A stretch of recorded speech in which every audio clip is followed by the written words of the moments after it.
schools, when you go to school, trade school, college, whatever, you have to go to what's called FAFSA. It's the free admissions federal student aid thing, whatever. But it's called FAFSA, FAFSA. And you apply for your student loan. And to do that, you've got to submit your taxes, if you have any. If you're 18, you might not have had a job yet, but you have to supply your taxes and your parents' taxes. And that's any parent that has any sort of custody. So if your parents are divorced and they have custody, or joint custody or shared custody, you have to both their taxes. And if they're remarried, you have to get their spouse's taxes too, right? Um, just to apply for student loans. Then what they do is they plug that in and they figure, okay, this is your number. And the number is the amount we think you should be contributing to your own education. And then anything above that number for the cost of college, that's what we'll give you in student loans. This is important to understand because if you're a poor kid, you're going to get the max student loans, right? If you're a rich kid, you're probably not going to get any, but mom and dad will probably pay for it. But if you're lower middle class, and maybe your parents are probably doing well or whatever, but they've gone through stuff. Maybe they went through a bankruptcy, maybe they went through a divorce, whatever it is, and they can't afford to do much. Now you're in a position where you're not getting a lot of student loans, and your expectation of what your parents are supposed to give you is not there. Or maybe your parents are dicks and they just don't think it's worth it. So now you're in a position where you have a huge deficit. They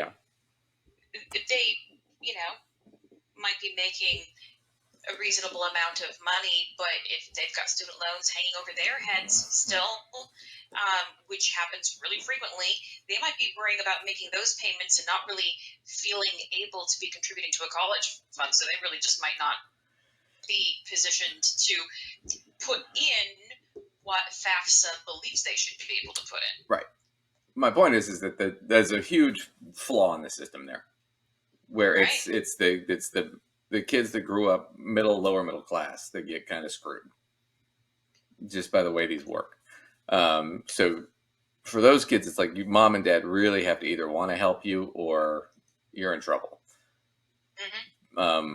Because I know we knew people in college where it's like their parents were like, no, I don't want to submit my taxes anymore.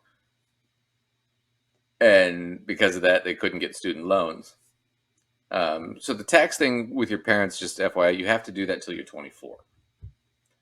But yeah, unless you're emancipated from your parents. Right. I want to throw my fun story in because this is gossip about me. I'll even, gossip about myself today. So I was not emancipated. That's one option. However, I guess maybe just school emancipated me, but I wasn't emancipated by any state or anything. I did two things. I moved from the state I went to high school into another state, and I did manage to get in-state tuition as an out-of-stater. And I'm going to throw this out there in case any of our viewers want to try to take advantage of this. If you find out the number of credits that when taken requires residency to be attached to you. Yeah. If you stay under that credit level, then you could be going as a part-timer without your residency actually considered. Right. And I did that for my first year. So it took me 5 years to get through college because my first year I took one class every term because I could take 4 credits. I think it was once you got to 6 credits at the school that I was at. Yeah. It started counting residency. And I stayed under that for a year and then got in-state tuition, which lessened my student loan burden because I wasn't paying 3 times the amount. So there's a little tip. Yeah. But then another one is you have to have certain extenuating circumstances. But if you do, please, by all means, try to utilize them to better your position with regards to financial aid, because the circumstance in my world is a family member with a severe disability that requires a lot of medical and equipment needs, which are all very expensive. So there are manners in which you can challenge certain parts of financial aid. And the thing that we challenged was the parent contribution dollar amount. Mm-hmm. And we're able to get that basically removed and turned into zero within the formula. Now, that won't work for everybody, but if you are a person that has some sort of circumstance that maybe isn't so typical that creates these extra expenses that are ongoing, that's a possibility. And I have to say that put me in the position to get Pell Grants, and I got a little bit better of an aid situation because of it. Yeah. I mean, so your best friend, when you talk about student loans, is you should always go talk to the financial aid advisor at the school or even the local community college if you don't know what you're going to do or where you're going to go. They will talk to you, and they know they can help you. They'll give you more specifics based on your situation. Financial aid officer for the school, always talk to them. I've done this before with clients where if your kids are like 15 and you're divorced and you get along with your ex, all hypotheticals, right? But if that is the case, then what you can do is the parent that has the lowest income, right? You sign over full custody to them, right? I mean, you're still going to see your kid and all that, as long as you agree and everybody's cool, right? It's not like you may not actually change whatever the time arrangement is, but you might change if you've got a good relationship, you might change the sort of legal leading of the custody situation. Right. So like let's say we were married, we had a kid, and I made less money. It would make sense at 15 for you to sign full custody over to me, because then when the kid applies for college for FAFSA, they don't have to report you and your taxes. They only have to report mine because I have full custody. You don't have custody legally. You can't really get away with that if they're 16 or 17, but at 15, you do that, and it's been a couple of years, then FAFSA will, usually ignore it. So you do that, and you get your student loans, and why don't you talk about the different types of student loans? Yeah, so let's just cover this real quick. It probably doesn't need a whole lot of time, but when you get that lovely letter, hopefully it says Pell Grant on it if you're in that category, because that's free money, but you're probably going to have something else on it. Real quick, Pell Grants only apply if you and your parents, your total taxes combined are less than $60,000 a year. So it's true. But they'll give you like $6,000 or $7,000 a year. It's almost $7,000. Yeah. So. Yeah. It's pretty good if you're within that category. Even if you are within that category, you're probably still going to have some loans offered to you. And those loans fall into a couple of categories. We have subsidized and unsubsidized loans. So you want the subsidized ones first and foremost. Now, a subsidized loan, the interest gets paid by the education department while you're in school. So from the minute the loan is put out to you, the interest is being taken care of for you rather than, capitalizing and growing while you're in school. So that's a huge advantage. Of course, that's why you're enrolled at least half time. I believe you have to be enrolled half time. So that doesn't apply if you're maybe only taking one class or such. Now, an unsubsidized loan is a loan where the government doesn't take care of the interest for you, and basically as soon as they disperse it, the clock starts running on your interest. So the interest starts accruing right off the bat. So this means, if you take 4 years to get this 4-year degree, you've already been accruing interest for 4 years, plus however long it takes you after that to get a job before you start paying them back. So the amount that you've taken has grown significantly during your time in school if your loans are unsubsidized. Now, just to throw that out there, though, you do always have the option of making those interest payments while you're in school. Mm-hmm. I wish I had done more of that. I did do that sometimes when I would get that notice in the mail that you can do that. I was like, oh, that's kind of a good idea. And I'd send the check sometimes when I could, but I was a college student. How often could I send right. mathematics student? It might have only been $200 or whatever, but like an extra $200 when you're in college and trying to like put yourself through that's kind of a lot. Well, right. I But mean, it is an option, and it's a good thing for parents to think about if you didn't really have the cash to be putting your kid through college. If you're in a category where mostly you just got unsubsidized because of where your income levels lie, maybe one of the favors you do for your kid, if you can afford it, is like at least write the checks to take care of the interest as it's accruing, so that it doesn't, accumulate upward. That's just food for thought right there. I think it would have been great had I been able to write more checks, or had my parents been positioned to be able to do that. At least save a little on the interest. Yeah. So yeah, the neat thing too is subsidized or unsubsidized. They're called Stafford loans, or the federal loans. Those are the ones you. Oh, Duncan. Yeah. Duncan. So what about the parent, like the plus loans and graduate loans? Let's talk about that. So with those loans, so for the Stafford, just FYI, you don't have to start doing a payment or a payment agreement with them until 6 months after you leave school. That's so just so everybody. It gives you time to get a job. Yeah, ideally. I think the point is they hope you have a job by then. Yeah, but you can also do hardship and stuff like that if you can't pay it, and they'll work with you. However, they will start accruing interest after that 6 months if they're subsidized. If they're unsubsidized, they're accruing all the way.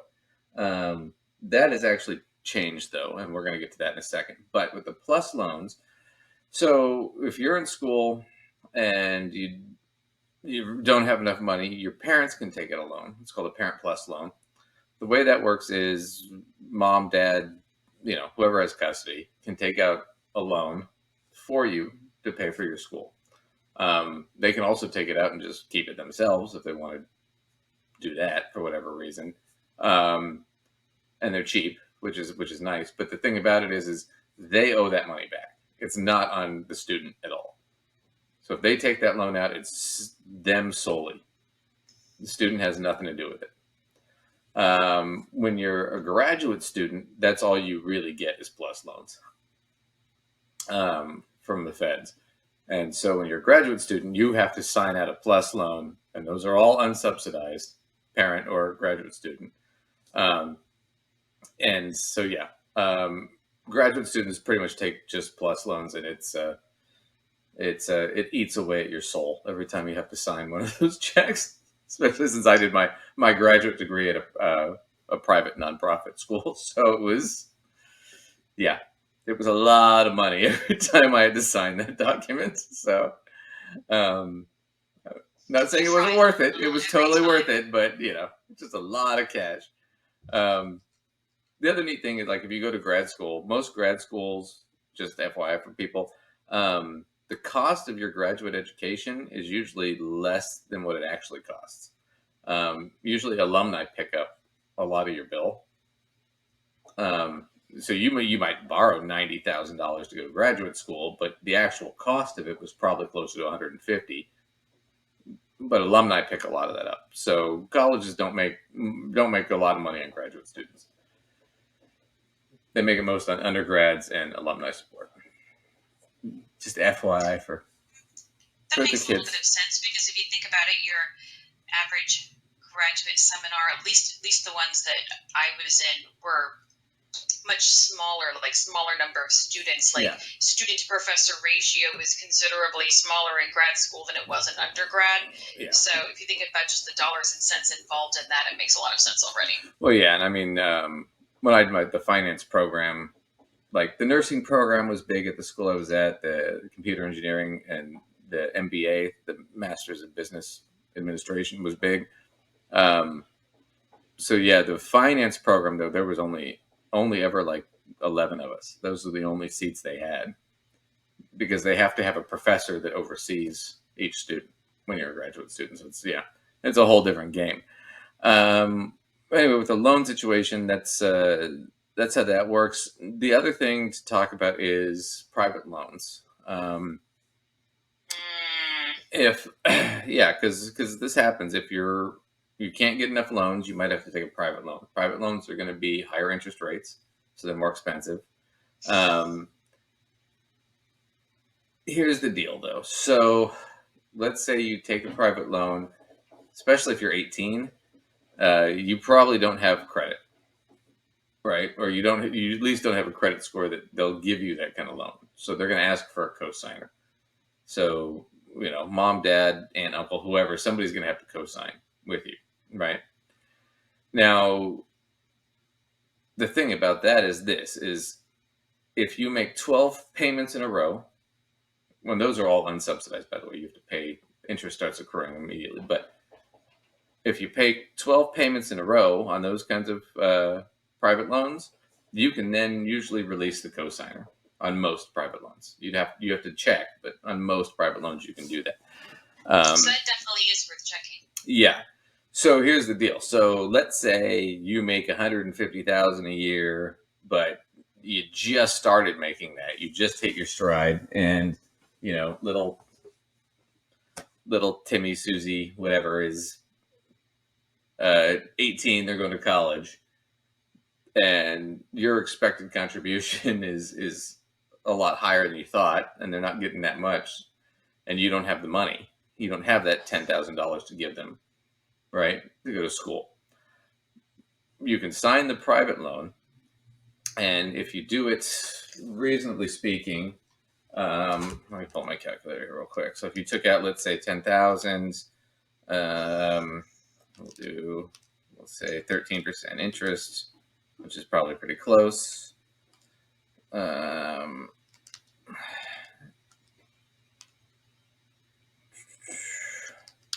Your payment on that would be about $120 a month. 118. I got it. So your kid goes to school, you can't give them the 10,000, but if you can afford $120 a month, you can start paying on that loan and paying it down, right? And then after 12 months, you can get your name off the cosigner. Then you sign the next year's loan. You do it again, and then when your kid, has the job and can take over the loan, they can take over the loan. So that's a strategy I've seen a lot of people do. Middle class people, where it's like, yeah, I got divorced, or I just got the big job when I was 45, right? But so that's a way to go. So they're not terrible. You just got to strategize a little bit.